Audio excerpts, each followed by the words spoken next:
हम लोग परमात्मा का बड़ा अपमान करते हैं। हम मंदिर में जाते हैं और हमारी प्रार्थनाएं सुनी क्यों नहीं जाती? हमारी प्रार्थनाएं नहीं सुनी जाती, उसकी वजह है।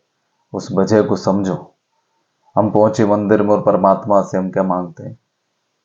धन दे दो, मान दे दो, प्रतिष्ठा दे दो, पुत्र दे दो, पुत्री दे दो, नौकरी दे दो। हमें यह समझ में नहीं आता, जब हम भगवान से कहते हैं कि धन दे दो, तो हम वास्तव में भगवान का अपमान करते हैं। क्यों? अगर तुम परमात्मा के पास जाकर परमात्मा को साधन बनाकर उनसे धन मांग रहे हो, तो इसका सीधा सा मतलब है कि धन की इज्जत तुम्हारी नजरों में परमात्मा से ज्यादा है। तुमने परमात्मा को छोटा कर दिया और धन को बड़ा कर दिया। यानी धन बड़ा हो गया और परमात्मा छोटा हो गया। क्यों हमारी प्रार्थनाएं पूर्ण नहीं होती?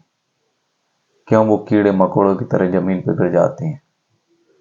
क्यों हवा में पंख उड़ के ऊपर नहीं उड़ पाती, फड़फड़ा कर नीचे गिर जाती हैं?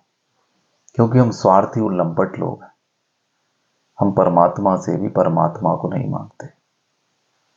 हमें परमात्मा से परमात्मा को ही मांगना पड़ेगा। और जिस दिन हम परमात्मा से ये मांगेंगे कि सिर्फ आप मुझे मिल जाएं, और सारी सृष्टि को चलाने वाला, कण कण को जिसकी मर्जी के बगैर एक पत्ता भी नहीं हिलता, वो हमें मिल जाए, तो फिर सब कुछ तो वैसे ही मिला मिलाया हुआ है। बाकी जो हमारी प्रार्थना है वो तो वैसे ही पूर्ण हो जाएगी। रचयिता मिल जाएगा तो फिर उसकी रची हुई छोटी मोटी चीजें क्यों नहीं मिलेगी?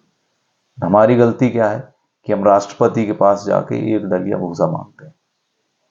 बड़ी मिन्नतों से राष्ट्रपति से मुलाकात की व्यवस्था की, जैसे तैसे कभी समय मिल गया तो उससे जाके अपन ने एक डलिया भूसा मांग लिया जो कहीं भी मिल जाता।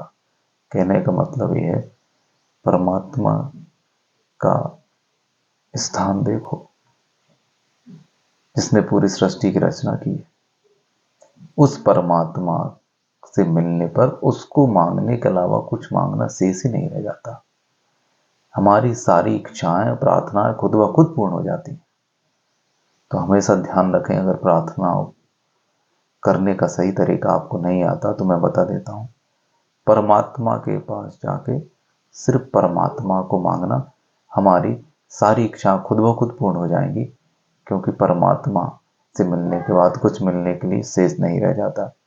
धन्यवाद।